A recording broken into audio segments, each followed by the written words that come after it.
Hey, brand babies, it's your ghetto country grandmother, and we are here today with an ABA episode. Yes, ask grandma anything because I want you to brand like a solopreneur. And I have the guest of I was going to say of the century, but he's not that old. He's not that old. But I have Ankit here, and Ankit, I'm not even going to mess up your last name, but I want you to introduce yourself, tell them what you do, who you are, how great you are, and all the things. So come on with it. Awesome. I'm working on my introduction, so if it's rusty, please, I'm apologizing for that earlier. So I'm Ankit. I'm a brand designer, and I work with personal brands in mental health space.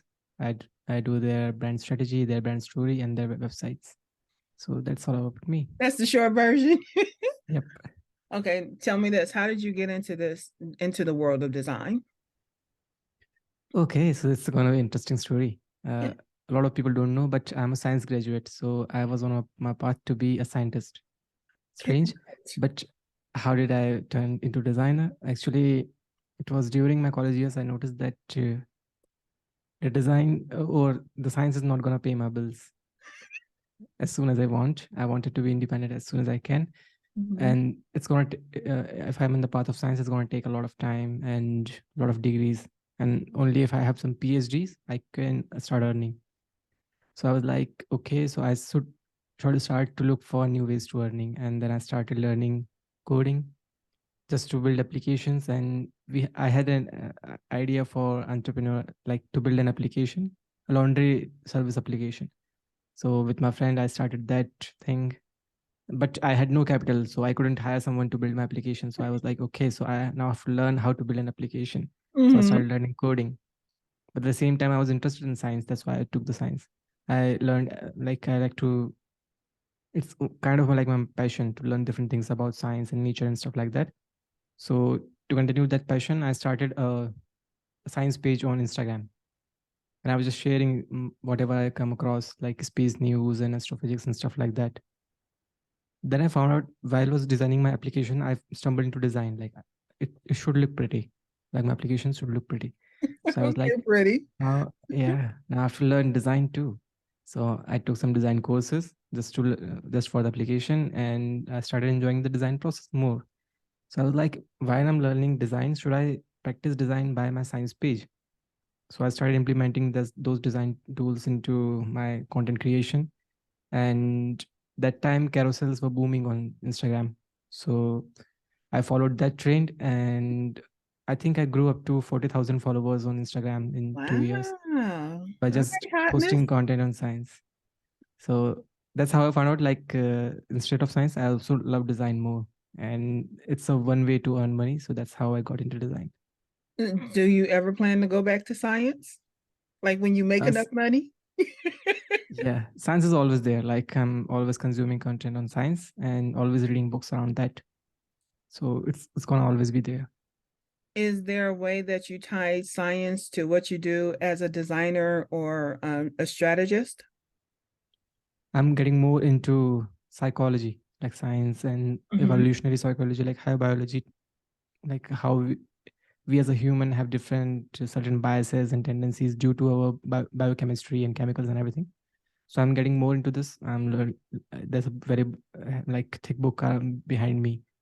It's Wow. called by Robert Sapolsky. It's all about evolution and how evolution has made us do certain decisions.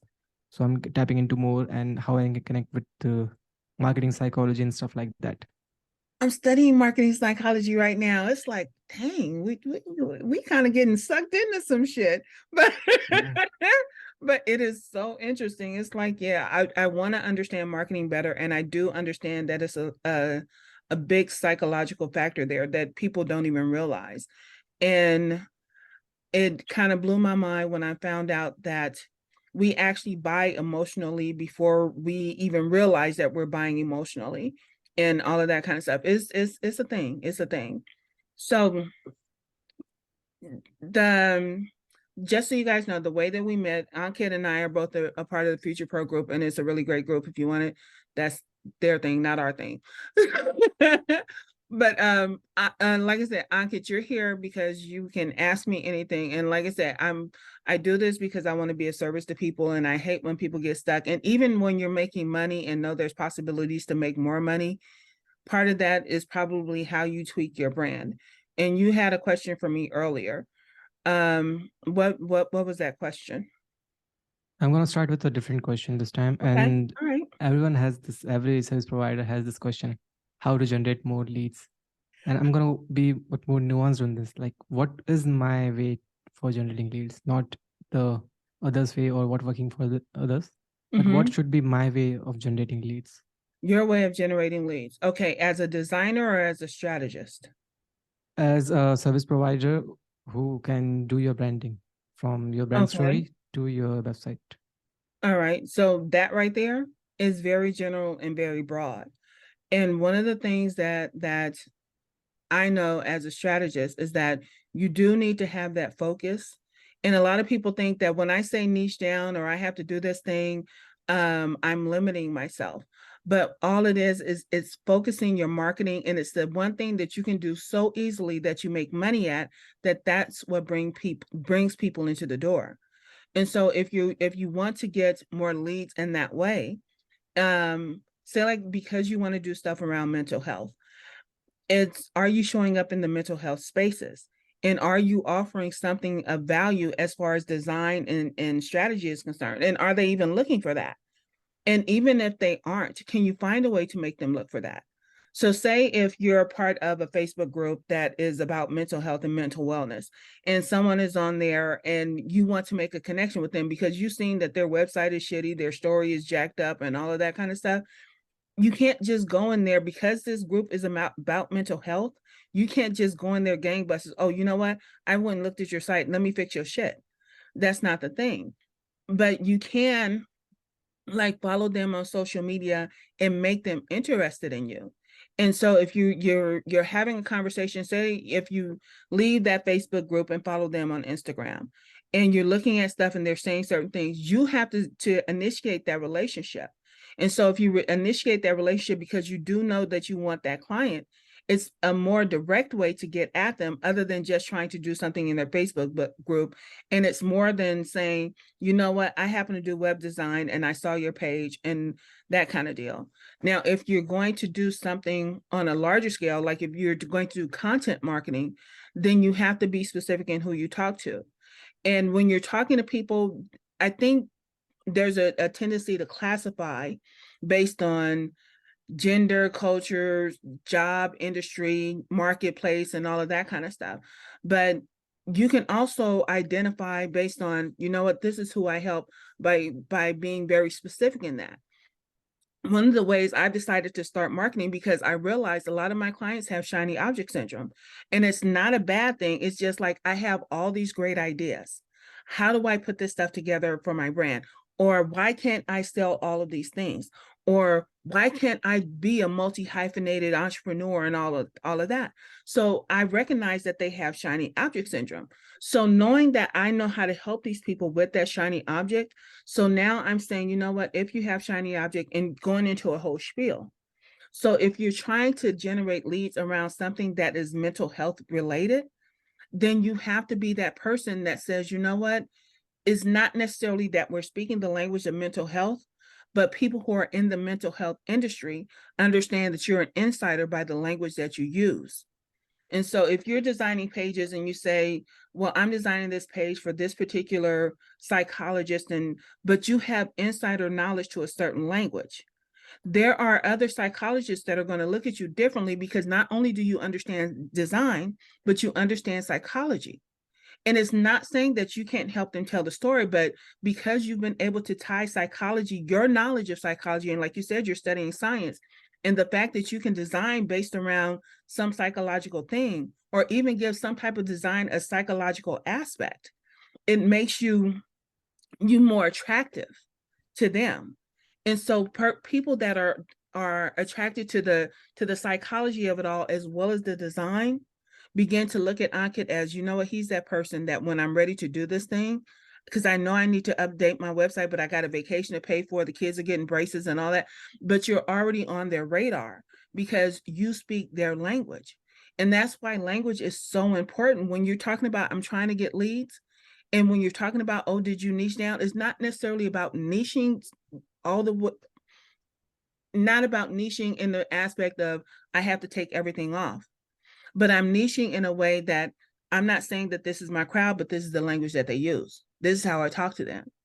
And even though I say I'm ghetto country, raised hood adjacent by a country mama, I can speak coach because I am a certified coach. I can speak restaurant because I had a restaurant. I know front of house, back of house, all the buzz, it's all that stuff. But I also understand the creative process, but my creativity just comes through in writing. So understanding what it means to be blocked creatively, I can talk about that. So when you're going in for that audience, you have to learn to use that language that they understand, because they don't want to come out of their little bubble to have that conversation with you. If all you're talking about is design, but I want to talk about art, we're never going to meet in the middle. So bringing that language in that ties you two together is what I believe will generate long-term leads, because it starts to build that relationship. And so it's not about, like I said, it's not about going after everybody you want, but making sure that the people that you want are attracted to you as well. So then when they do come at you, Ankit, I love when you're always doing this stuff. If you're on LinkedIn and you're talking about, you tie psychology and design together, and someone says something in your comments that you know that could be a potential client, and it's like, respond to them. And then if they say something again, it's like, oh, you know what? You say such great things.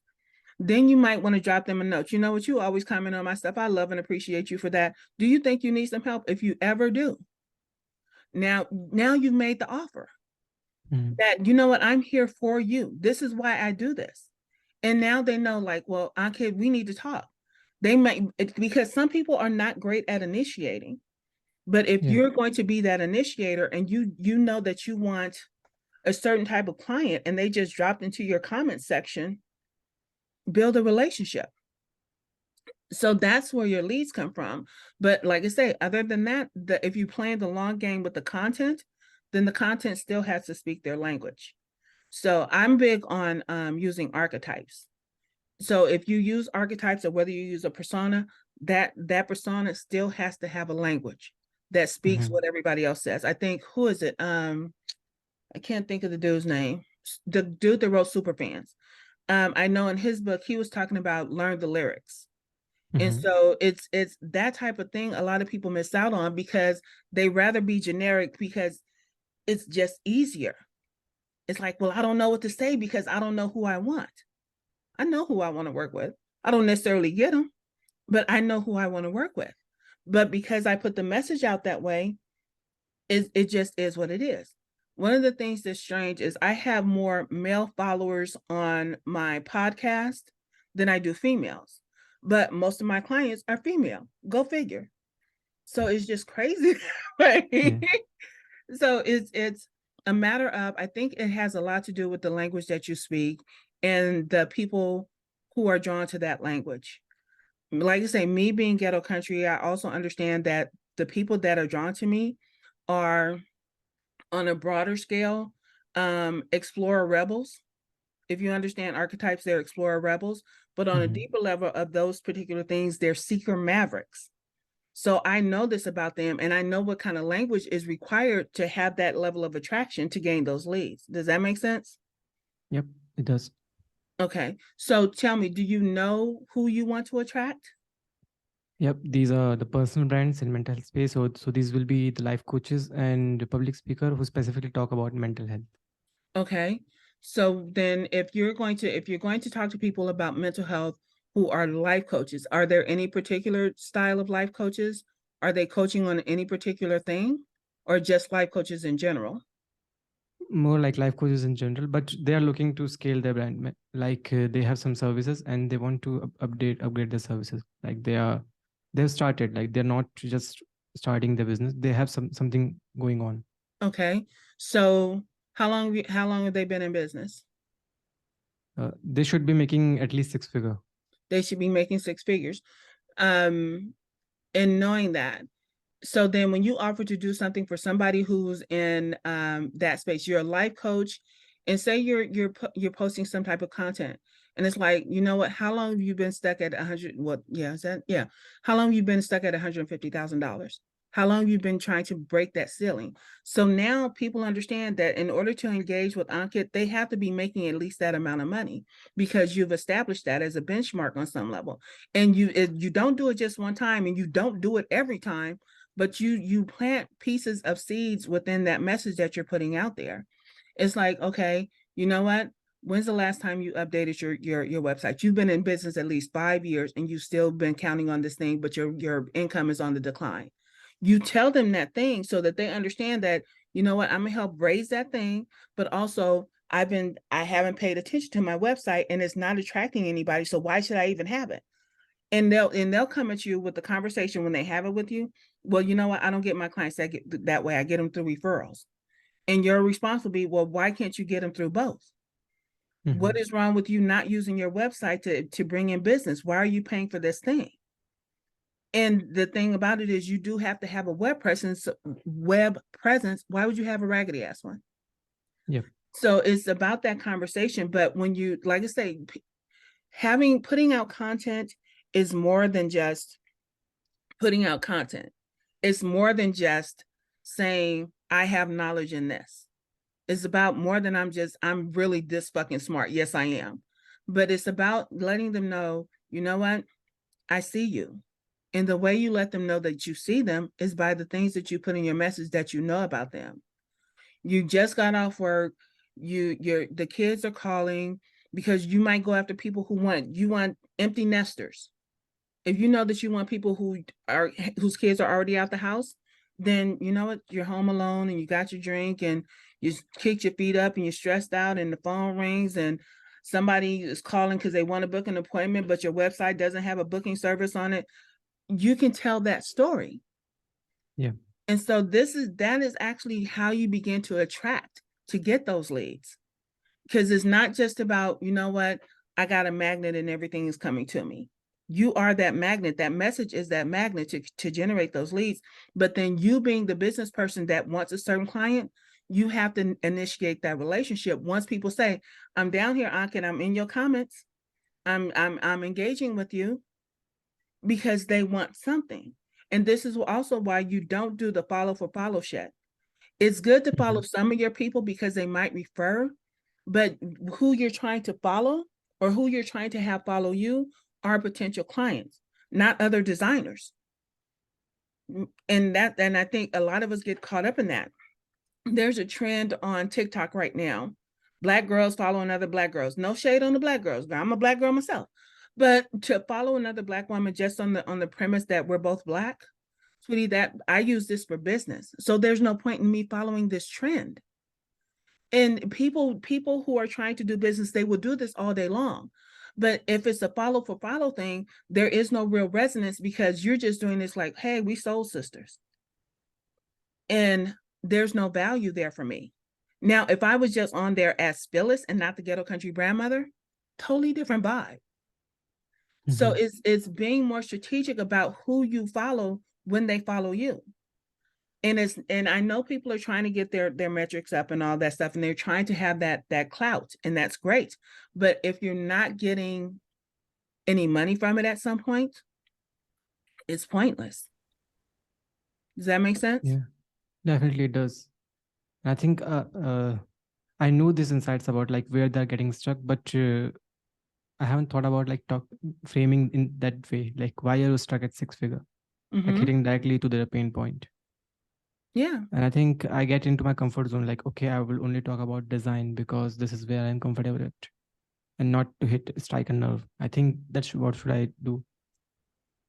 And see, you also said that you're studying psychology to understand it better.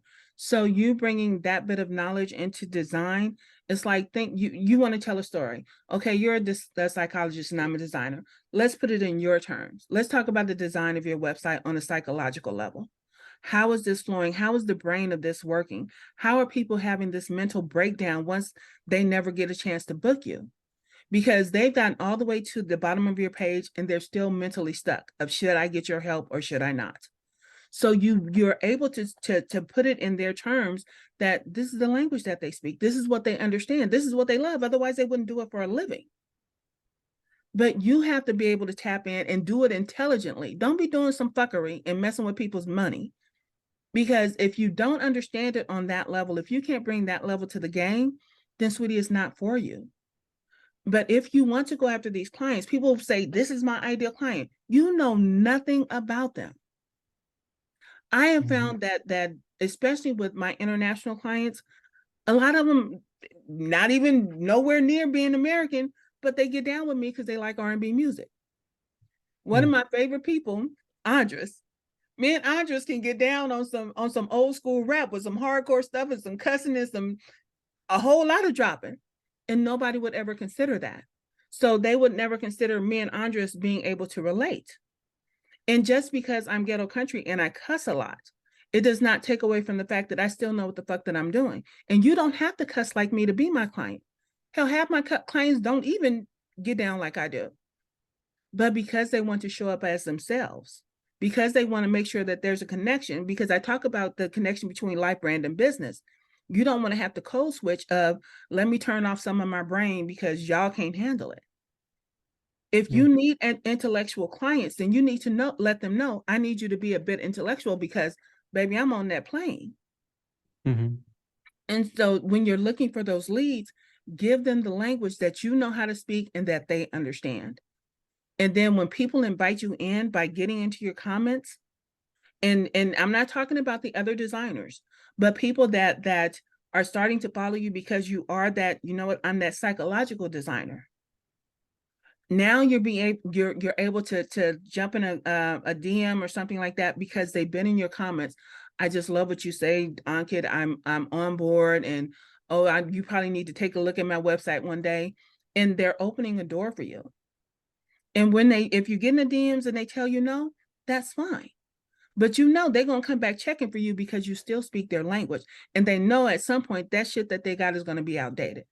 So Ankit is always going to be top of mind because he understands psychology and he knows how to design shit. That's your lead. So Definitely. Yeah. did I'm that I'm answer getting your a lot of question? ideas. Like, yeah, definitely. All the topics coming into mind. Like, what should I make posts about? So yeah, Okay, interesting. Very interesting. what is your favorite thing about studying psychology? I did for my selfish reason. I want to understand like why I have certain thoughts and where is it coming from. Like why I'm attracted towards certain products and why I'm not attracted towards certain products. So what's making me choose an Apple product rather than some Windows product, even though I cannot afford it. But why I'm attracted toward that product more than other products, and it went on much deeper. Okay, so I figured this out. Let's talk about life in general. Like, what is the psychology of life? How do we decide on certain things? Like, who I want to make friends with. So how do I decide that? Or what kind of clothes I'm wearing? How do I decide that? So everything I'm tying it back to like finding out like what's the root cause of decisions I'm making and the decision people around me make. So I was curious about that. That's why I went into more details, like how the whole system works out. So then you need to be having that conversation in your content in order to tell people I'm on a quest to understand psychology better because these are the people that I service. And to be able to service them better, I want to understand their language. I want to understand what they do, but I also want to understand me. And so if some psychologists get in there and says, Ankit, I understand, and this is the thing about this. And then once that person is in your comments, you go and look at their shit, see if they have a website and they have all the things. And if you see something, just tell them, like, give them a quick win. You know what? I appreciate you so much for pouring into me. I want to tell you a little thing about your website. Just move this down here and probably change the font color a little bit. And that, trust and believe, that's probably going to give you a 10% boost on something. You give them a Mhm. quick win. And now they're like, oh, fuck, Ankit gave me something and I didn't even do anything because they don't even realize that they help you until you go in their DMs and say, you know what, thank you so much. That was so helpful for me. I had a much better day. Now I want to help you by telling you this one little thing.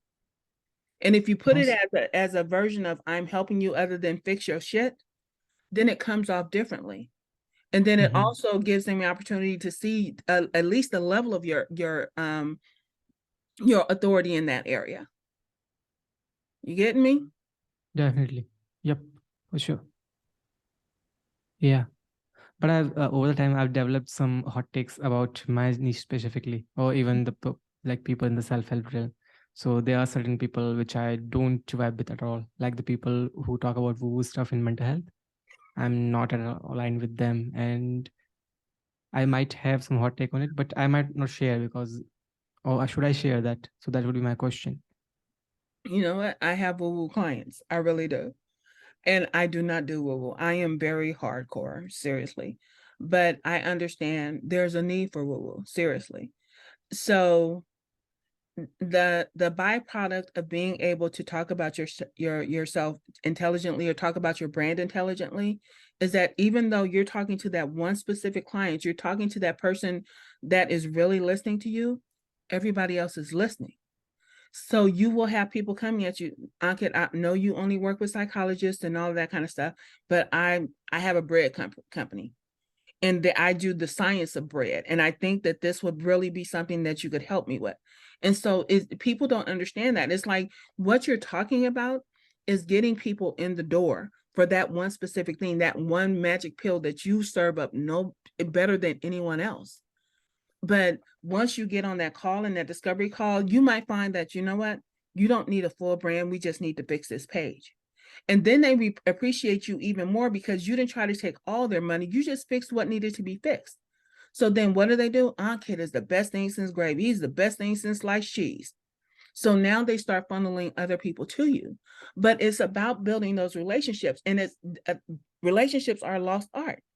I think a lot of people struggle in their business because I grew up in a time when you had to learn how to flirt. And so, you know, we used to have the Mac Daddies. They throw some game on you, and the girls' panties would drop, and it was all the things. But now, because of social media and technology, when people have to have a conversation face to face, it either makes them nervous, it makes them anxious, it makes them uncomfortable. When all it is, sweetie, it's a flirt thing. If you want to look at it that way. If you were trying to get a girl, what would you have to say to her? If you were trying to get a dude, what would you have to say to him? So now, if you're trying to get a client, what flirt do you have to put on them to make them drop the panties with a quickness? And it's with that understanding that, you know what? If you're comfortable in talking to people, it makes closing the sale a whole lot easier, as long as you're not trying to beat them over the head. So when I work with clients, one of the things that I do, I always talk about separating your who from your do. Andres was teasing me about this the other day, but separating your who from your do. So using your personal brand to endorse your business brand, especially if you plan to scale beyond a business of one, it has to look a certain way. And we know how to endorse things that we love. We have no problem with that. But for some reason, when we talk about our own shit, which we're supposed to love more, we have a problem with that because everybody's telling us to pitch it. I tell you not to pitch it, but endorse it. How would you endorse something else that you love? I'm an Apple fan. I could talk about Apple all day. It connects my life. It does the thing. My daughter, I can find out where that heifer is when I tell her to go somewhere else and she's not where she's supposed to be. There's all these things that I could tell you about Apple. But when I talk about my business, all of a sudden I'm tongue-tied and I get twisted and I'm uncomfortable. Why?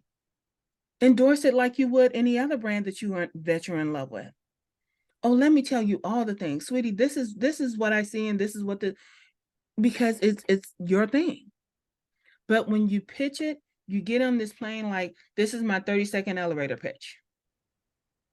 I can't talk about my business in 30 minutes, but I mean in 30 seconds. But if you ask me a question, I could definitely answer it. So what do? I am an empathic bitch who shows self-aware solopreneurs who are starting over how to scale a business. And you can say that. And because it comes off of you so easily, they're like, wait, what?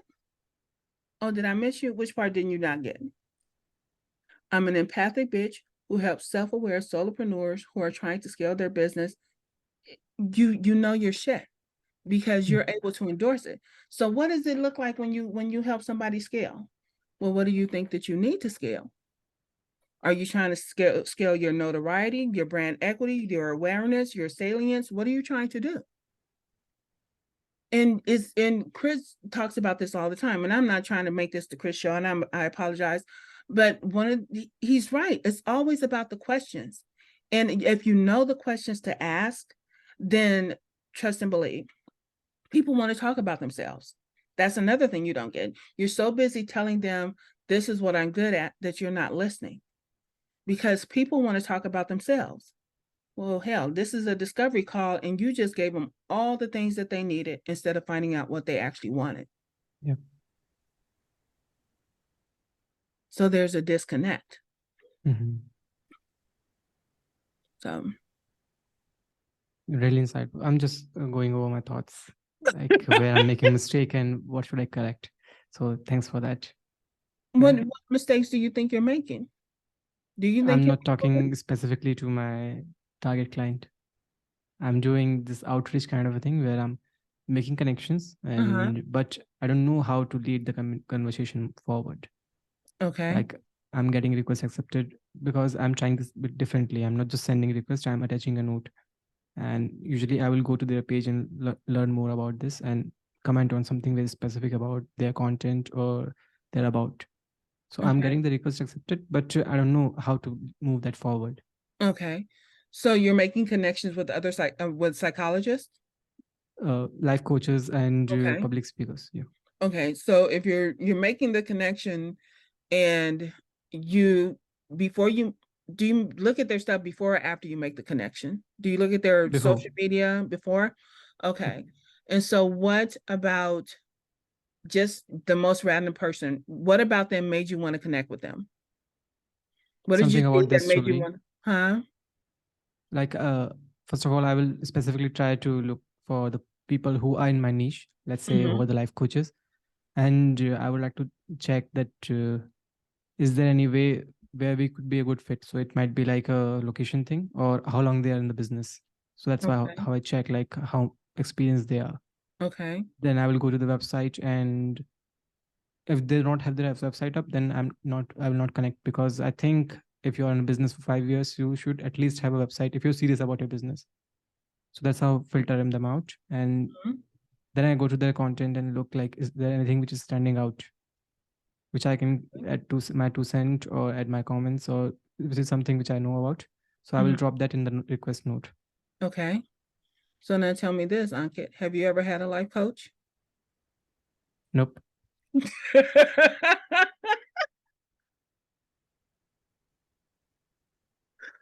Do you think it would benefit you to have a life coach? At least have an experience with a life coach?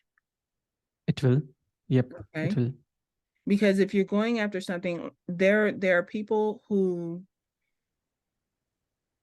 go after they go after clients that they have no real experience in. And that's fine if you've educated yourself though. But in the instance of a service-based business and saying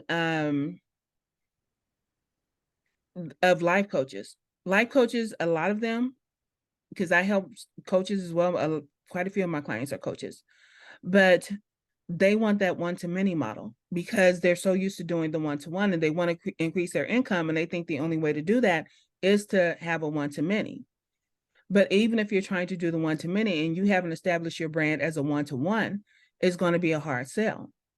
So understanding that life coaches, they want to make money, but they also want to help people. So then what can you offer them?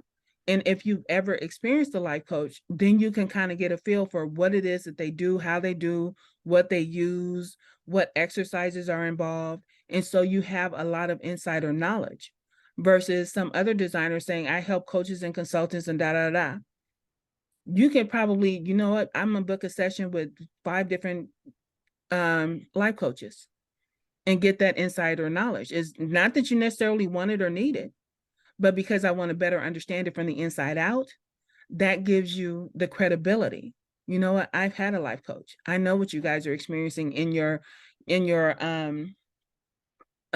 business, because you might have gone through their site, you decided that, you know what, I'm gonna book it through their site. And you get to see the jankiness of their booking process. Yep. You get to see like, okay, you said that this was the price, and this is depending on if you can afford the investment, because this is an investment, it's research.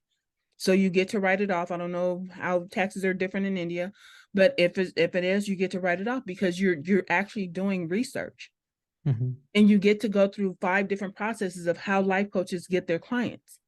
And then you might experience this client, this coach over here has a minimum of 10 sessions. This one has a minimum of 5. This one has a one-to-one. And then how do I experience all of these differently? And then what is their process? Because not only am I doing their design, I want to understand their strategy. Yeah. And Mhm. you never know, you might have a life coaching moment that changes your life. And so it gives you also that credibility of, I've had a life coach and I know what the value that you bring to the game. So it's being able to, like I say, not only talk the talk, but you can walk the walk. Mhm. And it gives them that. Yeah. Go ahead, sweetie, go ahead. I have interviewed a few life coaches, around 5 or 6, and there's one common pain point they all have. They are afraid to charge because they think they have to help much more people. Mm-hmm. So there's a conflicting opinion how much they should charge and how much value should they share. So I think, like you shared the one to many model, they want to help a lot more people. So I Mm-hmm. think there's a mindset shift which I can bring to my content. Like, you can build your brand at the same time and help people who are not at place where they can afford your services. So just introducing them to like that pricing model, like, you can have a content which is free for all, maybe Mm-hmm. on your YouTube, maybe on your social, and then you do it for you and do it with you, has a certain price, Mm-hmm. because you are investing your own time and one-to-one conversation. So I think it needs to be out there. So thanks for reminding me that. And one to many is a thing for a lot of people, but it's not for everybody. And so if they want to continue to be small, if you want to continue the one-to-one, then we need to up your profile so that you can be a premium coach. And Mhm. I hate using the word premium now, because premium and luxury, y'all get on my nerves. And it's only because it's used so much to describe you chasing money. And premium is not the thing that you want to be. You want to have brand equity, but you don't have to always call it premium. People think if they put premium and luxury in the name that it's going to make all the difference. Oh, I'm a premium coach for high ticket clients. I don't give a fuck. That's not why I'm doing this. But I can show you that I'm premium without even having to use the word premium. That should be the thing.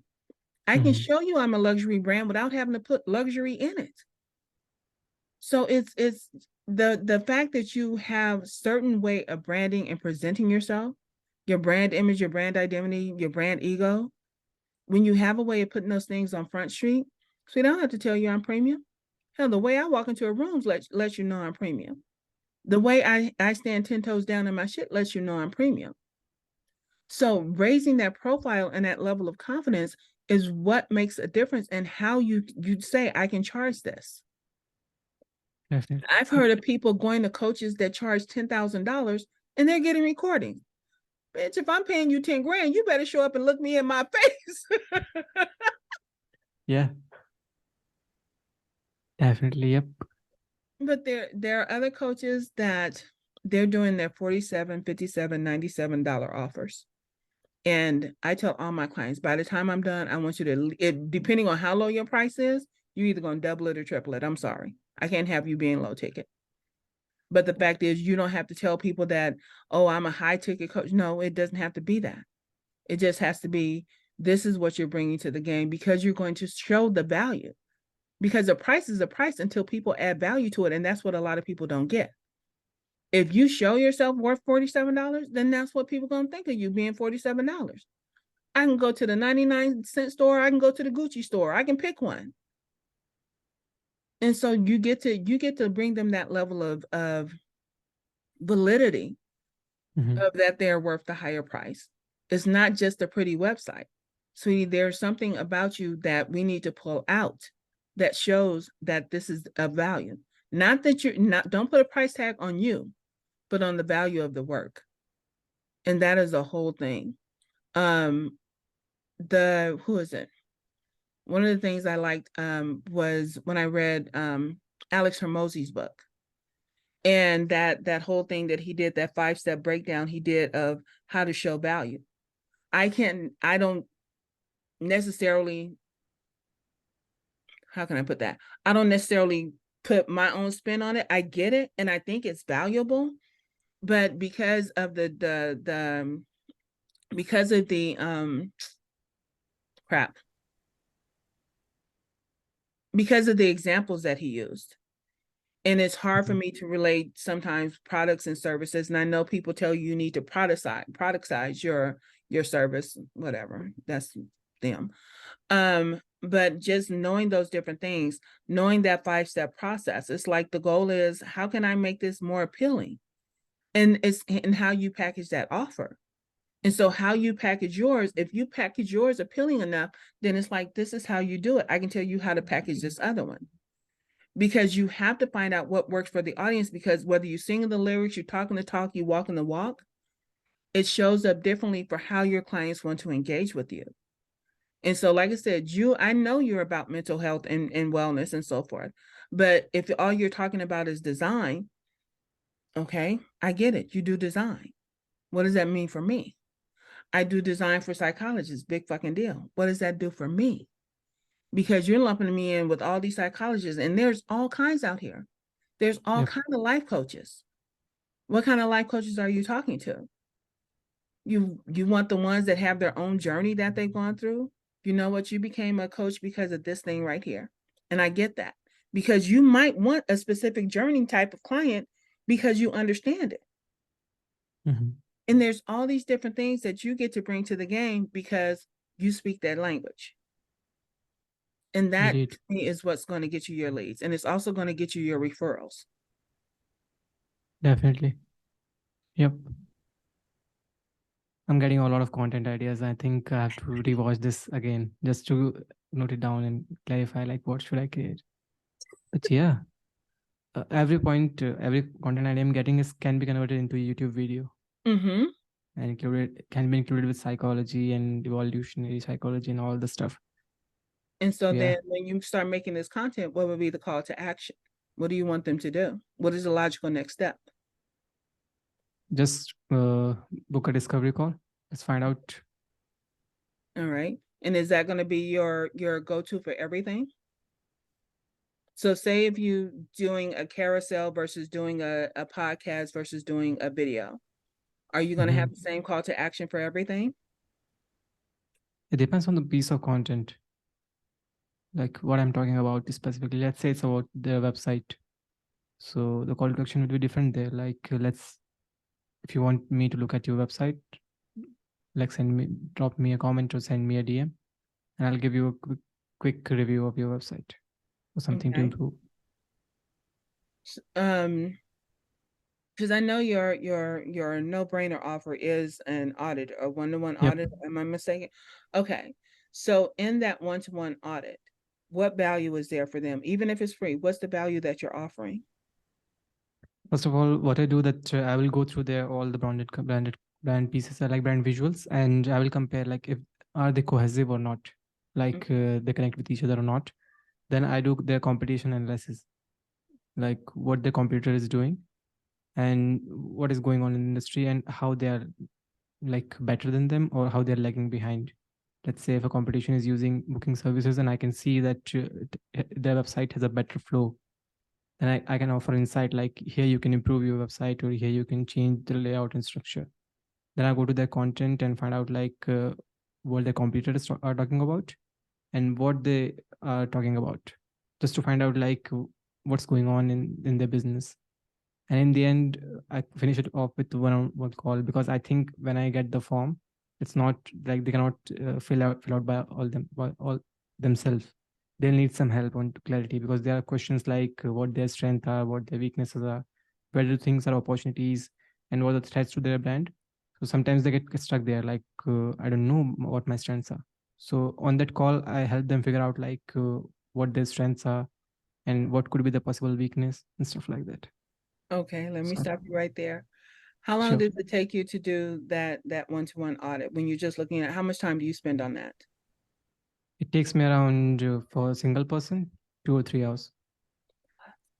Okay. And when you do the phone call, how much time do you It's spend on that? 30 to 45 minutes. All right. And do you provide them with any type of report afterwards? Yep. There's a audit report. You know you're making me twitch, right? I could sense that. Yeah. You just spent what? We're going to round it up to 4 hours at least on something that personally I charge $2,000 for. So if you're offering that much value, especially doing the analysis, an initial analysis, I know it's probably not a deep dive into getting interviews and all of that kind of stuff. But even at that level, sweetie, you're offering somebody something that somebody else would charge them $2,000 for. That's valuable. Mhm. So to bring that to the game, it's like, you know what? If I increase something, can you get your money back on those 4 hours? And then that's also when I talk about telling my clients, you know what, you got to get paid for saying no to something else. If you just taking a free client to do 4 hours worth of work for while somebody else is waiting to pay you some money, there's something wrong with that picture. So it's either cutting down on your process for doing this thing. It's still valuable because I'm still going to give you valuable stuff, but it should not take you 3 to 4 hours to give somebody something that you're giving away for free, unless it's reflected in your prices that you're going to charge them later. But that's only if they decide to book you later. Because if you've given them all this insight, why the fuck do I need to pay you? I'm going to pay somebody cheaper. Here, he said this is what I need to fix. Go fix this for me. So it's giving away a whole lot, baby. It really is. And while it does seem like a no-brainer offer, you're spending a lot of money, time for money, sweetie. That was just free shit. Yep. And especially if it's not converting 100% of the time, no, not a thing to do. That's just my own personal opinion based on this. But the fact that you can say, you know what, I will give you 30 minutes of a one-on-one. And so now we're on a 30-minute call. We're just taking, instead of doing all this 4 hours worth of work, we're on a 30-minute call. Let's look at your stuff. And you point out to them, you know what, this is not an alignment. This is a mismatch. This is a thing. And then you get their feedback on it. Oh, well, I see that. And I know.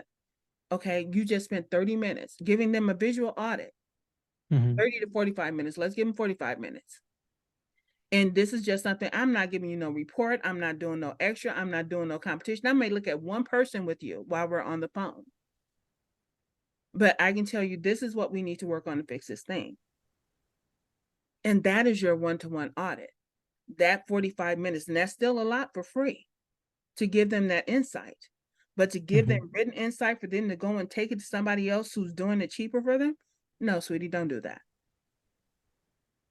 But it's a matter of raising your brand equity and your brand profile to the point that, you know what, when Ankit gives me something, it's like, well, Ankit, can you write that down? Well, we can go ahead and book a full session. I can give you a full audit. I'm giving you the visual version.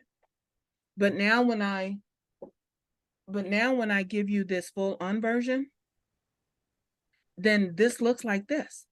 Because if I give you this much value in 30 minutes or 45 minutes, if you want to do the full audit, when you want to do those 4 hours, okay, this is what I charge for those 4 hours.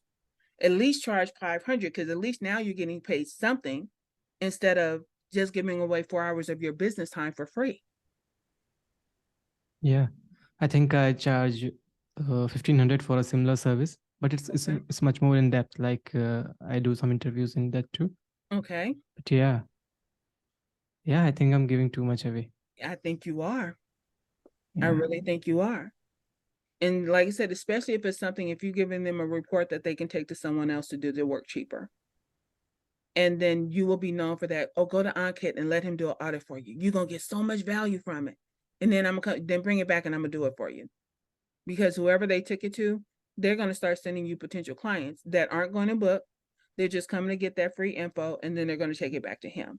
He'll send you referrals all day long. They might not close, but he'll send you referrals all day long because you're doing the work for him.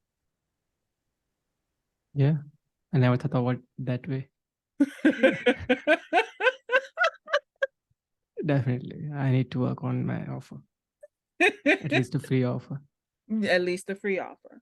It's like, it's not, you don't have to take it away. You just have to take back a lot of your time for having to do it. Because for what you do in 4 hours, sweetie, just do it by phone or Zoom or whatever it is, 45 minutes, and do it visual. Excuse me, do it visually. It's like, okay, and you can let them know in this call, we're going to look at your stuff. We're going to check out the alignment, see what your messaging is and all that stuff. We'll look at one of your competitors and go through some of the things where you're hit and miss and all that kind of stuff. And then we'll talk about what you can do to improve. That's what we're going to do in this 45-minute call. And it's like, okay, so now they have an expectation of what am I going to get for this 45 minutes? And then you know that your call to action later, because you're showing if we do this, because if this is a thing, you in that call you might, okay, what's your budget? Because now I can see where the problems are, and let's see where we're meeting as far as budget and work, or however you end your sales conversation to get them to that point. But as much as you're giving away, don't give away 4 hours of your time, sweetie. If you're spending that much time for free, stop that. Take that time and do something else. Whether you're educating yourself, you're creating content or marketing for your own thing, whatever it is, take those 4 hours back for yourself. So. Sure. Yeah. I have to update my post now. You didn't write it down? Yeah, I have to update it, like you're not getting a report anymore. Sorry.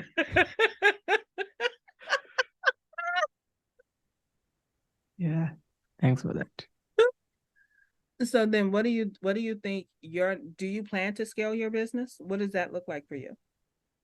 Currently, I'm thinking about adopting a fluid agency model kind of thing, like building network with collaborators like copywriters and photographers and stuff like that. So, because when working with a personal brand, they need like high quality photographs and pictures like that. So I cannot go there to take the pictures. So I will need someone who's in the location who can either fly out or who's a good photographer or videographer who can work on their speaker reel and stuff like that. So I'm collaborating. I'm trying to build the network around this.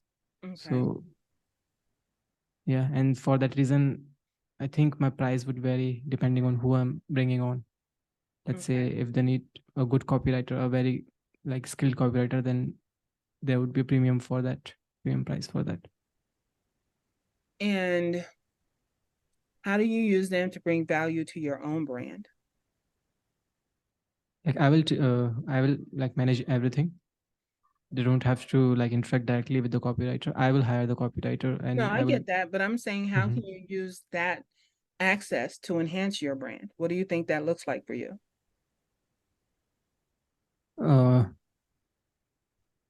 The benefit of being in the group like Pro Group is like I have like connects with the like pro copywriters and pro videographers. So not everyone has access to that. So I think that's a benefit on my part, but I don't know how it connects with my brand. Okay, then let me give it to you like this. All right, because a lot of people want to stay a business of one, but they do want to have that fluid agency. But what that ends up doing is it turns a lot of people off because they think you're not big enough.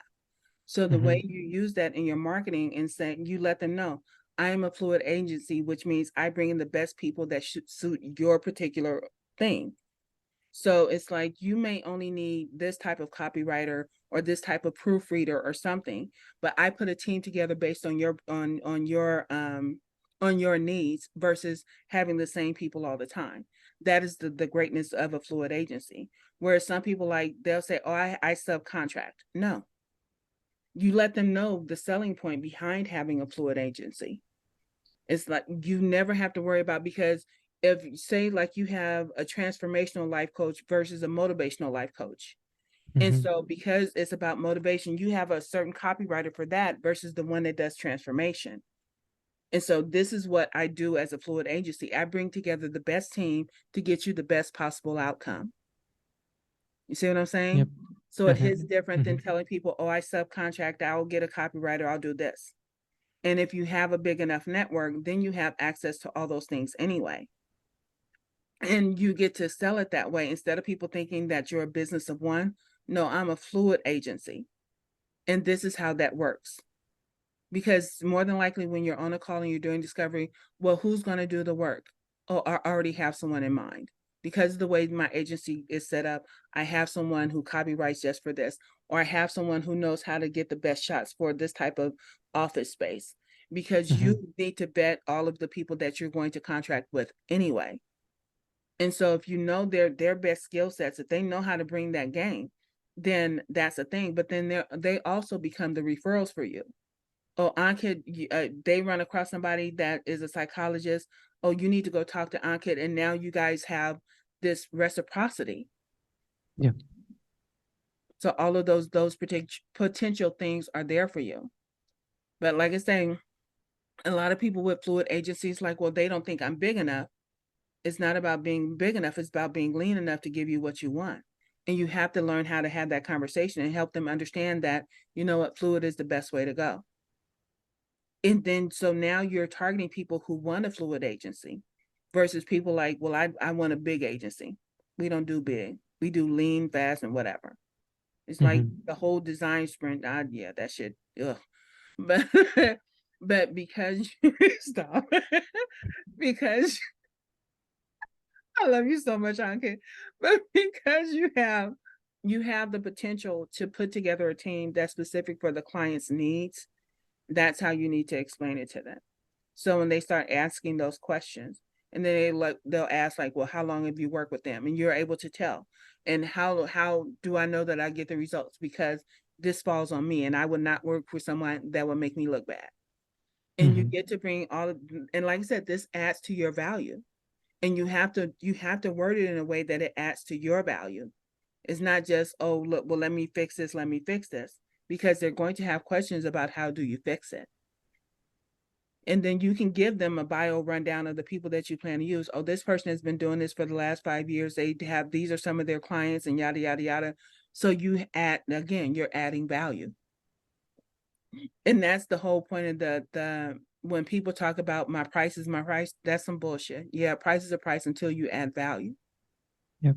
So you add value in the message. You add value in talking about mental health. You add value by talking about psychology. You add value about how psychologists are losing business because their websites are this of their site. They can do this over here, but this is something that's missing from the psychology industry. This is something that's missing from the life coaching industry. This is something that can improve the life coaching industry. So you're giving them these things, but you're also speaking the language. How you speak to a psychologist is different, or are you doing psychologist or psychiatrist? Life coaches, psychologists, and psychiatrists, they don't have enough money to afford me, sadly. Okay. So if you're doing life coaches, then you need to hit some of the things that they need you to talk about. It's like you're doing the one-to-one, and you are not raising your prices. And you need to raise your profile, because even though this is a representation of you, it needs to hit different.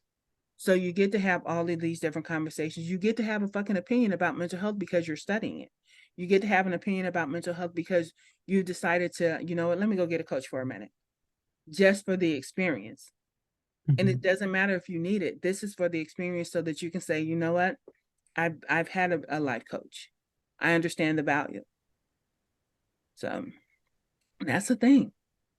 Definitely. I had a brief experience on the pro group. Actually, I think I got the coaching from Jule Okay. about my mindset issues. So I understand the importance. It got very emotional, to be honest. Yeah. All right, sweetie. Well, do you have any other questions or something that I can help you with before we go ahead and knock out of here? I think I got it all, and I think I asked everything. You gave me a lot of ideas, so I'm just thinking about like what are the next action steps. Get off the call so I can go do some shit, huh? Yeah. Yeah. All Thanks. right. I'm really glad that we connected on this, because it's giving me a lot more clarity on what should I work on next and what should be my content strategy. Thanks for that. I love that. I love that. Well, tell people how they can find you before we check out of here. Where do you want them to find you? Yeah, reach out to me on LinkedIn. It's Ankit Sherke there, or visit my website. It's ankitsherke.design. Yeah. Spell the last name so they know. SHERKE. See, because I'd have jacked it up, y'all. I'm telling you. But Awesome. I so appreciate you, sweetie. I love you for everything that you're doing, especially bringing, like, just helping people with understand mental health better. I don't advocate for a whole lot of shit just because I keep a lot of my opinions around certain things to myself. But I'm always, anybody that's doing something to help somebody else, I'm all for that. So I appreciate you for all of that. And with that, Thank you. babies, we're going to wrap this on up. So 5, bullshit happens. So suck it up. 4, your voice is important. So speak up. 3, you make the world a more beautiful place. So show up. 2, life is good. So buck up. And 1, I love you and ain't a damn thing you can do about it. So shut the fuck up. Peace and hair grease, y'all.